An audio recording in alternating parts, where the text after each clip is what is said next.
Gym Santhosh കൊലക്കേസിലെ പ്രധാന പ്രതി അലുവ Atul ആലുവയിലെത്തിയതായി police പറയുന്നു. വാഹന പരിശോധനയ്ക്കിടെ പ്രതി പോലീസിനെ വെട്ടിച്ച് കടന്നു കളഞ്ഞു. വൈകുന്നേരത്തോടെയാണ് അതുൽ പോലീസിനെ വെട്ടിച്ച് കടന്നത്. മറ്റു ജില്ലകളിലേക്ക് കൂടി അന്വേഷണം വ്യാപിപ്പിച്ചിരിക്കുകയാണ്. ജിം സന്തോഷിന്റെ കൂടെ ഉണ്ടായിരുന്ന സ്ത്രീയെയും കുട്ടിയെയും പോലീസ് സ്റ്റേഷനിലേക്ക് മാറ്റിയിരിക്കുകയാണ്. സുജിത് സുരേന്ദ്രൻ കൊട്ടാരക്കരയിൽ നിന്നും അതിന്റെ കൂടുതൽ വിവരങ്ങളുമായി ചേരുന്നുണ്ട്. സുജിത്ത്, ഈ അലുവ അതുൽ ആലുവയിലെത്തി എന്നൊരു വിവരമാണ് ഏറ്റവും ഒടുവിൽ പുറത്തു വരുന്നത്. അപ്പോൾ നാടുവിട്ട് പോയിട്ടില്ല, അല്ലെങ്കിൽ കേരളത്തിൽ തന്നെ ഉണ്ട് എന്നതിന്റെ സൂചനയാണ്. അപ്പോൾ അന്വേഷണം ഇപ്പോൾ എങ്ങനെയാണ്? ഈ പോലീസിനെ വെട്ടിച്ച് കടന്നു എന്നൊക്കെയുള്ള വിവരങ്ങൾ വരുന്നുണ്ടല്ലോ, അതിന്റെ കൂടി വിശദാംശങ്ങൾ എന്താണ്?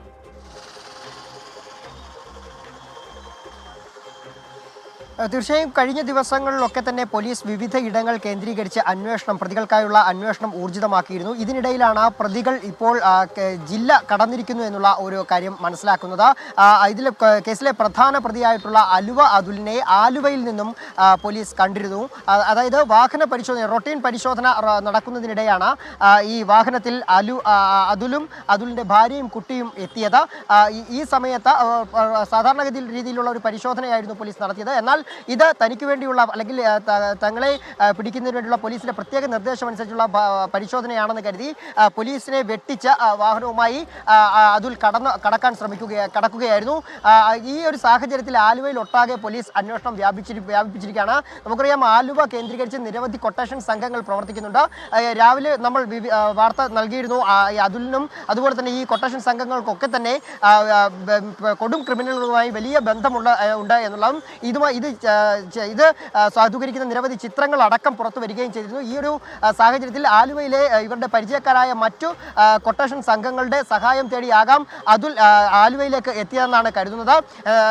ഇത് കൂടാതെ തന്നെ മറ്റു പ്രതികളും സമാനമായ രീതിയിൽ മറ്റു ജില്ലകളിലേക്കും ഇവരുടെ സുഹൃത്തുക്കളായിട്ടുള്ള കൊട്ടേഷൻ സംഘങ്ങളുടെ അടുക്കൽ അഭയം പ്രാപിച്ചിരിക്കാമെന്നാണ് പോലീസ് കരുതുന്നത്. അതുകൊണ്ട് തന്നെ ജില്ല കടന്ന് സംസ്ഥാനത്തിന്റെ വിവിധ ഇടങ്ങളിലേക്കൊക്കെ തന്നെ പോലീസ് അന്വേഷണം വ്യാപിപ്പിച്ചിരിക്കുകയാണ്. ഇപ്പോൾ ഞാനുള്ളത് കരുനാഗപ്പള്ളി പോലീസ് സ്റ്റേഷനിലാണ്. ഇവിടെയാണ് പ്രതികളായിട്ടുള്ള കുക്കു എന്ന മനുവിനെയും ഒപ്പം തന്നെ രാജപ്പൻ എന്ന രാജീവിനെയും പോലീസ് കസ്റ്റഡിയിലെടുത്തിരുന്നത്. അവരുടെ അറസ്റ്റ് ഉച്ചയോടുകൂടി രേഖപ്പെടുത്തുകയും ചെയ്തിരുന്നു. ഇവരെ ചോദ്യം ചെയ്തതിൽ നിന്നും നിർണായകമായ വിവരങ്ങളാണ് പോലീസിന് ലഭിച്ചിട്ടുള്ളത്. പ്രത്യേകിച്ച് ഇവർ രണ്ടുപേരെ കൂടി അപായപ്പെടുത്താൻ ശ്രമിച്ചിരുന്നു എന്നുള്ള കാര്യവും, ഒപ്പം തന്നെ ജിം സന്തോഷിനെ കൊലപ്പെടുത്താനല്ല, പകരം കാല് തല്ലി ഒടിക്കാൻ തന്നെയായിരുന്നു ഇവരുടെ തീരുമാനമെന്നും ഇവർ പോലീസിനോട് പറഞ്ഞതായാണ് അറിയാൻ സാധിക്കുന്നത്. ഇപ്പോൾ കുക്കുവിനെയും അതുപോലെ തന്നെ രാജപ്പനെയും ഇപ്പോൾ വൈദ്യപരിശോധനയ്ക്കായി ആശുപത്രിയിലേക്ക് കൊണ്ടുപോയിരിക്കുകയാണ്. അതിനുശേഷം കോടതിയിൽ ഹാജരാക്കി റിമാൻഡ് ചെയ്യുമെന്നാണ് അറിയുന്നത്. ശരി, സുജിത്താണ് വിശദാംശങ്ങൾ നൽകിയത്.